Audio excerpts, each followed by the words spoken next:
Hey guys, and welcome to the Working Money Channel. $130 million in total liquidations in the last 4 hours. Insane. Bitcoin is horribly manipulated, in my opinion, ever since Hong Kong enabled / legalized retail trading. This coming from Mason here on Twitter. I swear to God, they keep dumping it, getting in low, pumping and recovering it instantly and repeating. So, as you guys probably have noticed, the crypto market is down a little bit today. Wendy O down here saying, this is just bear market stuff.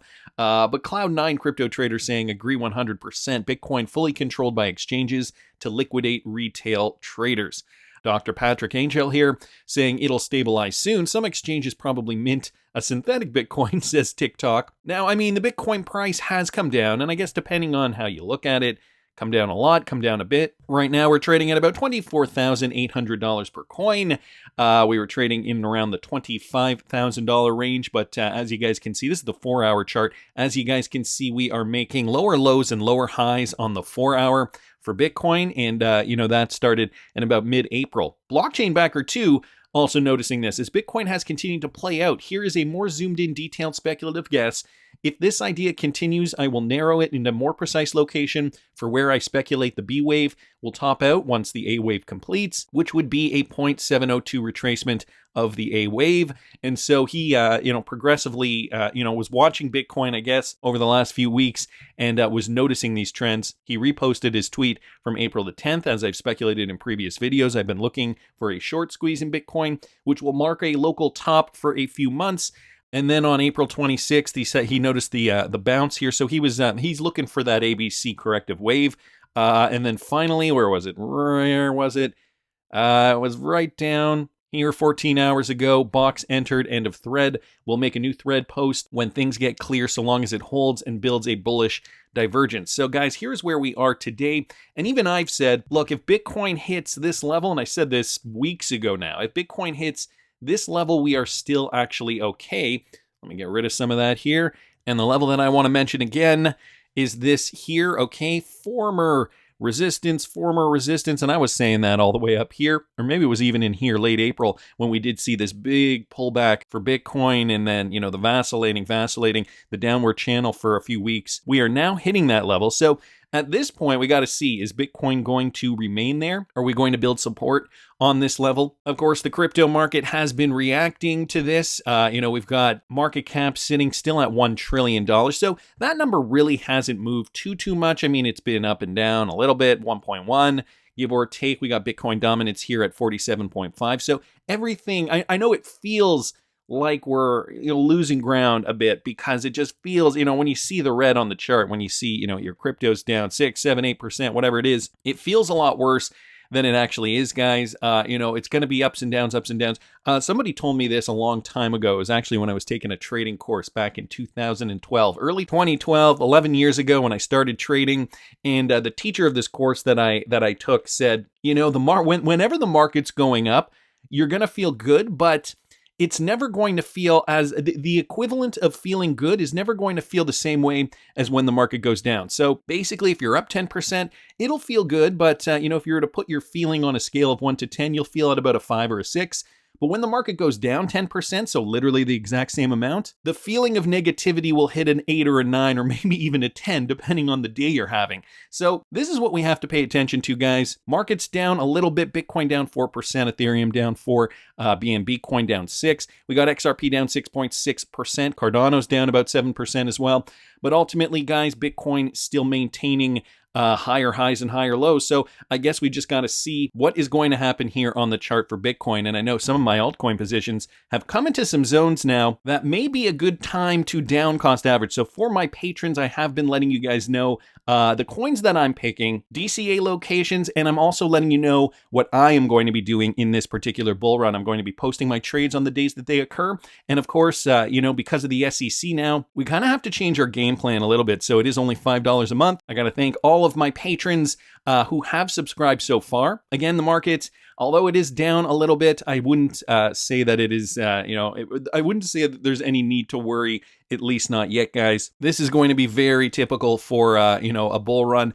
And, you may have forgotten, if you got into crypto in and around here or here, you may have forgotten or may not even know, actually, what this feels like. What this kind of stuff feels like in and around here. You got to remember, the ups and downs can feel really crazy. And I mean, think of June 2019, even before the beer flu.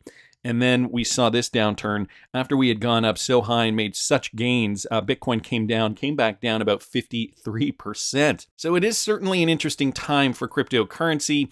We assume this is the bottom of the market here. We are assuming we are now making an uptrend. So I guess we got to just wait and see. Of course, there are certain members of Congress trying very, very hard to keep retail traders out of cryptocurrency. Is this the end of crypto?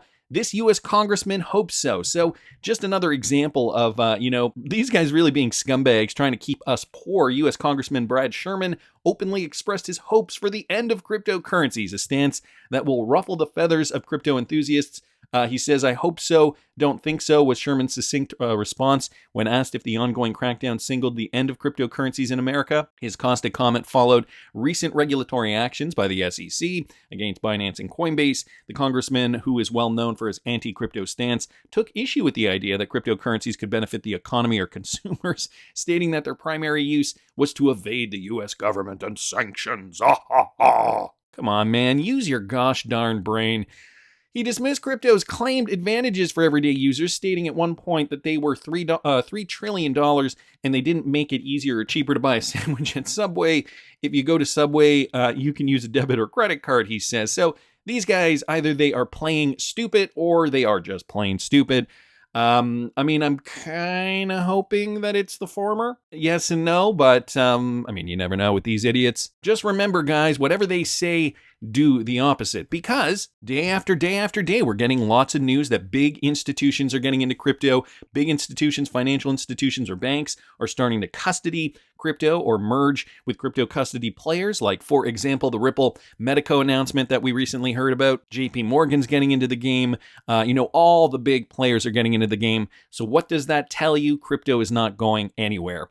They just want you out. They want you poor. And these are just all tactics to, push us in that direction. Luckily for us, we're not falling for it. Combank here is also sending out these messages. Though they may apply to Binance, Australia, and the US, I won't rule out the possibility that this will lead to an all-out block on our ability to buy and invest wisely in digital assets and cryptocurrency. So for those of you guys using Combank, you might want to pay attention to this. Changes on crypto payments. We're making some changes to crypto payments, they're saying here. And what are the changes? Declining certain payments to crypto exchanges and introducing a payment hold for certain payment to cryptocurrency exchanges. We will not restrict withdrawals from cryptocurrency exchanges to your Combank account, but individual cryptocurrency exchanges may impose their own restrictions. So this is put out to a user, I guess, and thanks to Merlin Crypto Future Invest for sharing with us. If you guys don't remember, late last year, XRP Standard was to be used by Combank, or Commonwealth Bank. Bank of Australia's largest financial conglomerate, Combank, has announced it will begin migrating cross-border payments to the ISO 20022 standard this month. Combank plans to complete the transition of all payments conducted by it to advanced standards by November of 2025. And there was a Ripple XRP connection to that. So this is in Australia, if I'm not mistaken. And so guess what else is happening in Australia? This is the biggest, or one of the biggest Australian exchanges. Please, somebody do tell me in the comments if I'm wrong on that. BTC Markets. Now there's another XRP trading pair with USDT. That trading pair has arrived. Clients can now deposit, withdraw, and place post-only orders in the order book ahead of the market, going fully live around 12 p.m. tomorrow. So this was posted yesterday, June the 14th at 12:15 a.m. And I'm guessing they're talking about their local time. So this is probably already taken place. XRP to USD trading pairs on BTC Markets. Now I don't know how many countries these guys service, but again, considering we are seeing stuff like this, considering we're seeing Binance and Coinbase now under scrutiny by the SEC, we've heard Robinhood is delisting some top coins, some prominent coins. ADA, I think Matic was one of them too. We all have to have plans, guys, and by plans I mean sign up. If you're not already, sign up for a handful of exchanges. I would say at least 3, 4, 5. To be safe, because you never know if your on-ramps or off-ramps are going to be affected in this coming bull run. So again, something that I talk about on my Patreon. I'm personally using the BITRUE exchange here for these particular trades, but a lot of the coins that I'm trading in this bull run are going to be available on other exchanges as well. Going to keep moving along. Charles Hoskinson posting this. So this was the other big story, just kind of out of the blue. Who the hell are these Prometheum guys? Retweeting out Matt Walsh's tweet. Tyler Winklevoss asking the same thing. The moral of the story, if you have a fake business, you will get approved by the SEC. If you have a real business, you will get sued by the SEC. Eleanor Turret asking the same thing. I closed Twitter for 4 hours and come back to this. The sleuthing skills on here are something else. Read on for more on Prometheum Inc., the executives, and the ties to China. Side note, I have scheduled a phone call with Aaron and plan to ask some questions. So what is going on here? Because I saw this plastered all over Twitter as well. Prometheum CEO sides with the SEC on crypto regulations. Is there a hidden agenda here?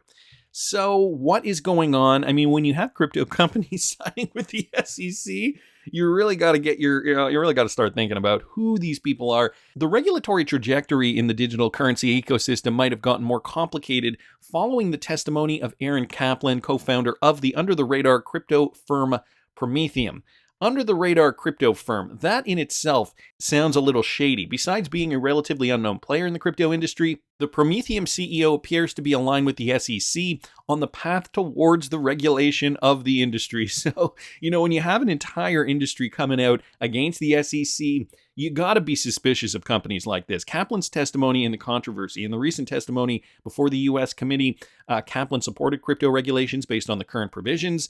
Over the past few years, leaders in the industry have called on both Congress and the SEC to provide a more tailored regulatory framework, as we know. The calls have yielded no fruit to date, with a spate of regulatory actions introduced against the likes of Coinbase, Kraken, and Binance exchanges, amongst others. At a time when the controversy over crypto regulations is higher, Kaplan said the SEC has clearly laid out a compliant path forward for crypto in the United States. Okay, red flag, red flag, red flag, red flag, red flag. Who is this guy? Okay, even big players like Charles Hoskinson is like, who the hell are these Prometheum guys? He's never heard of them, and he's been in crypto for a very long time. Tyler Winklevoss even saying, you create a fake business and the SEC likes you. So are these guys planted? What else do we know about them? Weezy at Nerd Nation Unbox uncovering more, okay? Dr. Feng Xiao, who is a director at Prometheum, was ex-Waxian Group. Waxian and Alibaba formed a partnership to set up a bank. Waxian is a major investor in the U.S. This is the first I'm hearing of this company, Waxian. I don't even know if that's pronounced right or not. But he's putting it together here, okay? He's done some research. Waxian is a major investor in the U.S. By 2018, it had over 21 companies in 12 states and over 9,000 American employees. Things that make you go, In 2013, check this out. In 2013, Waxian acquired A123, a U.S. company built with millions in U.S. funding. With that purchase, Waxian acquired 91 patents for sensitive U.S. military and space battery technology. Hillary Clinton could have intervened, but didn't and allow it to go through. By 2015, Waxian purchased 416,000 Ethereum for $500,000. Waxian created Waxian Blockchain Labs. Guess who's the chief scientist there? And we've got it here, guys, Vitalik Buterin. So this sounds like it's starting to tie into ETHgate. And of course, we know the SEC's connection with ETHgate. Hashkey Digital Asset Group is a Waxian spinoff, entered into a technology agreement with Waxian and Prometheum in the SEC filing. So some new information here with regards to this technology agreement. And guys, I will link all of this in the description of the video. And some people down here just, not believing it. I know a lot of people on crypto Twitter, including big players in the industry, were just kind of blindsided by this latest comment. But, it is great that we've got some amazing sleuths in the community. Wanted to thank, huge thanks to Weezy at Nerd Nation Unbox for uncovering this. Another one here from him. Guess who profited from the FTX collapse? So we are already suspicious about the FTX collapse. Well, Waxian, who funds Hashkey and Prometheum. While people are panic selling, they are buying the dip. So early Ethereum backers raised $500 million to buy the crypto dip. Hashkey Capital has raised $500 million to create one of Asia's biggest crypto investment pools, betting on a rebound in the industry, still reeling from the collapse of FTX. So let's bring us back to that point in time there. That would have been in and around here, November.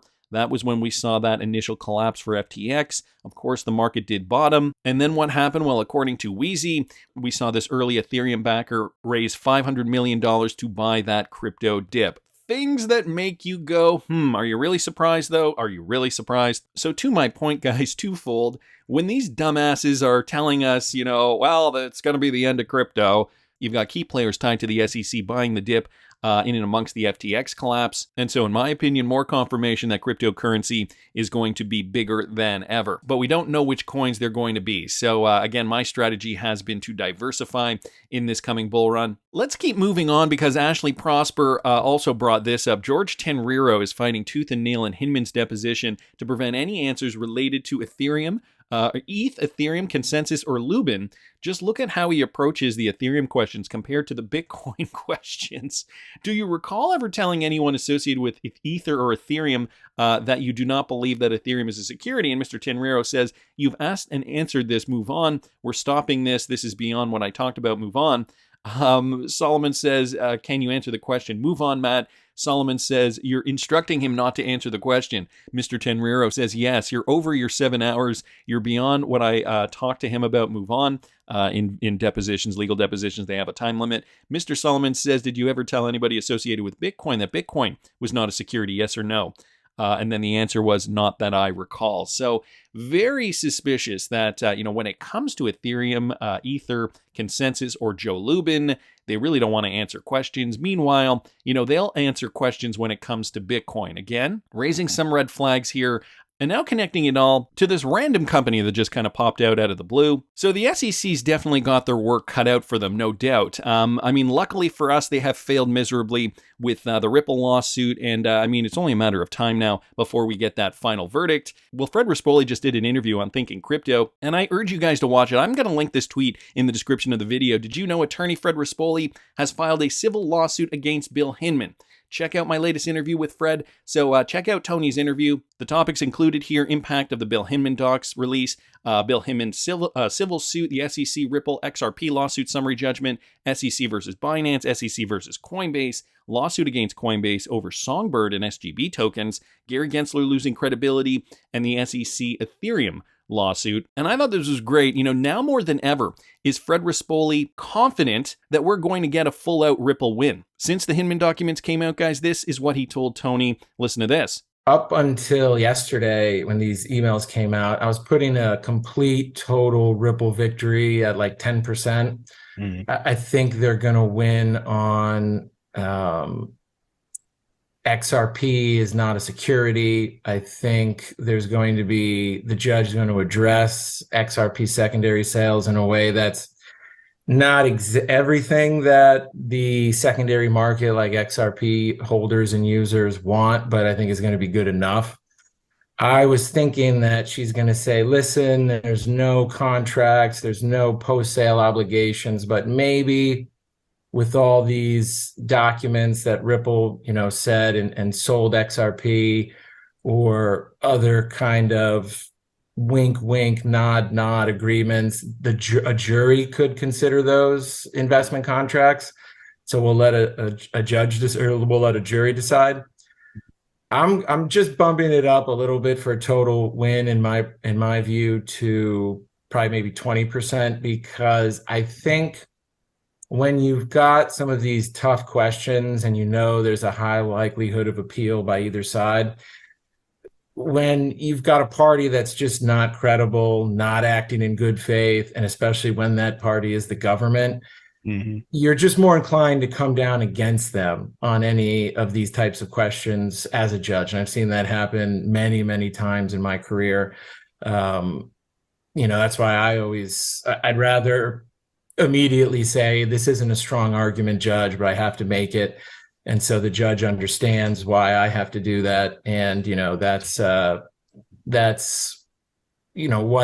I think is happening here. So I think that there's more of a chance that there's an outright Ripple win, because again, Judge Torres looked at this. She's seen these emails. She's seen that the SEC doesn't know what's going on.